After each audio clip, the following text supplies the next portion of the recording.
ಈ ಕಪ್ ಮೇಲೆ ಇಲ್ಲಿ ಕಾಣ್ತದ ಪುಟ್ಟ ಹುಡುಗಿನ ಈಕಿನ ಏರ್ಸ್ ನಿಂದ್ರಸ್ರಿ ಏನಾಗ್ತದ ನೋಡುನು ಐತಾ.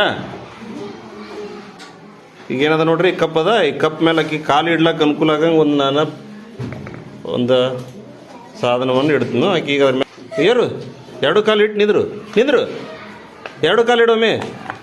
ಈ ಅಪ್ಪಚ್ಚಿ ಆಯ್ತದು. ಹೌದಾ? ಈಗ ನೋಡುನು ತೆಗಿ ಕಾಲು ತೆಗಿ.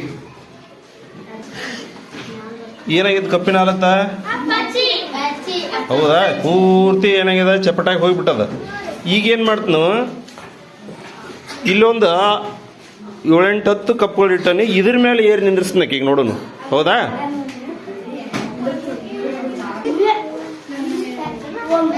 ಈಗ ನೋಡ್ರಿ ಇಷ್ಟು ಕಪ್ ಮೇಲೆ ಇತ್ತಾಳ. ಕಪ್ಗಳು ಏನಾರು ಆಗ್ಯಾವನ? ಯಾಕೆ ಆಗಲಿಲ್ಲ? ಇದು ಒಂದು ಫಿಸಿಕ್ಸ್ ಕಾನ್ಸೆಪ್ಟ್. ನೀವು ಪ್ರೆಷರ್ ಅಂತ ಕರಿತೀರಿ, ಒತ್ತಡ ಅಂತ ಕರಿತೀರಿಲ್ಲ.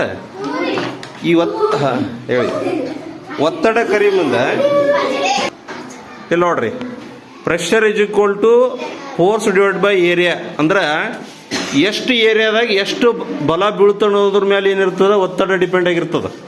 ಕೆಲವು ಸರಿ ಜಾತ್ರೆ ಒಳಗೆ ಮುಳ್ಳಿನ ಮಳಿ ಹೊಡ್ಕೊಂಡು ನಿಂತಿರ್ತಾರೆ ನೋಡಿರಿ, ಅವ್ರಿಗೆ ಏನೂ ಆಗಂಗಿಲ್ಲ. ಯಾಕೇನಾಗಂಗಿಲ್ಲ ಅಂದ್ರೆ ತೆಳಗೆ ಏರಿಯಾ ಹೆಚ್ಚಾದಂಗೆ ಹಾಕು ಪ್ರೆಷರ್ ಏನಾಗ್ತದ, ಡಿಸ್ಟ್ರಿಬ್ಯೂಟ್ ಆಗಿಬಿಡ್ತದೆ, ಎಲ್ಲಕ್ಕೂ ಹೊರದು ಹಂಚಿ ಹೋಗಿಬಿಡ್ತದೆ.